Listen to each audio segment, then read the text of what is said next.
Oh, Valentine. Valentine was a very challenging, very rewarding, and very exciting creature to create. But he stops up here for a second while you guys are hiding. Then we have a zombie tiger in the movie, you know. It's just been a crazy experiment.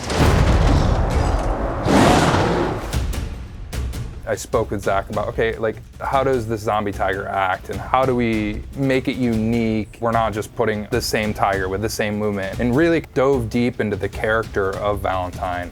Luckily, Zach had some early concept art to go on. So I wanted to give him something that was more of a photoreal concept based on that initial piece of art that he gave me. And I walked Zach through the process of basing Valentine on a similar sized white tiger. So what we ended up doing was cold calling a bunch of big cat rescues across the United States. And there was one in particular that they not only agreed, but they were happy to hear that we were using visual effects as a tool to create the zombie tiger versus actually using a practical tiger. So we decided we're gonna do this, jumped on a red-eye flight with a bunch of gear and flew down to Tampa, Florida. Sapphire was the name of the tiger we were capturing. We drove to Sapphire's cage.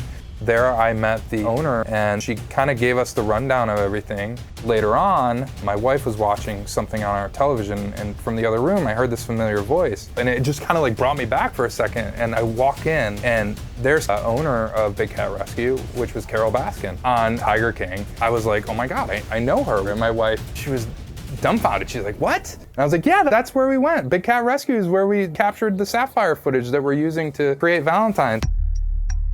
We used that footage both for animation, look development, for lighting, but then in the end, giving it a little bit of character because it's a zombie tiger.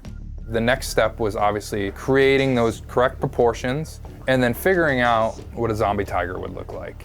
And Zach and I had a lot of discussions about, okay, this tiger's been in this grimy, dirty, dry place for 5 to 6 years. We discussed the fur, the matting on the fur and kind of manginess to it. And we wanted her to feel threatening, so we wanted her to have some muscle mass.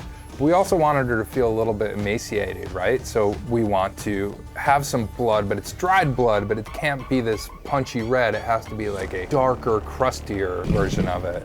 And then from there, we just continued to develop. And at a certain point, Zach was just like, yep, it's good.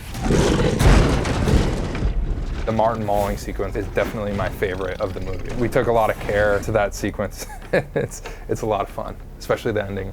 Amazingly, this isn't the first time I've been killed by a tiger on a movie, but it is the first time I've been killed by a zombie tiger.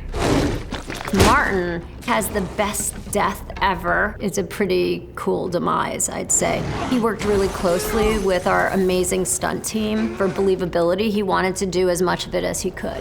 The stuff I've never gotten to do. I've never been on wires for that big of a stunt, to be suspended in the air and sort of whipped around by an invisible tiger and having to do those reactions. Like, that was a little sore when I just did that because of all the whipping.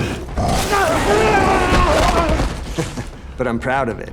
And so now we got to move it into the next phase of taking that animation, taking that photography we shot with the stunt person, doing the performance for eyeline and also for interaction with objects, and melding that all together and really coming up with a believable character with the right interaction with everything in its environment, with a threat to it. I really do believe we successfully executed Valentine.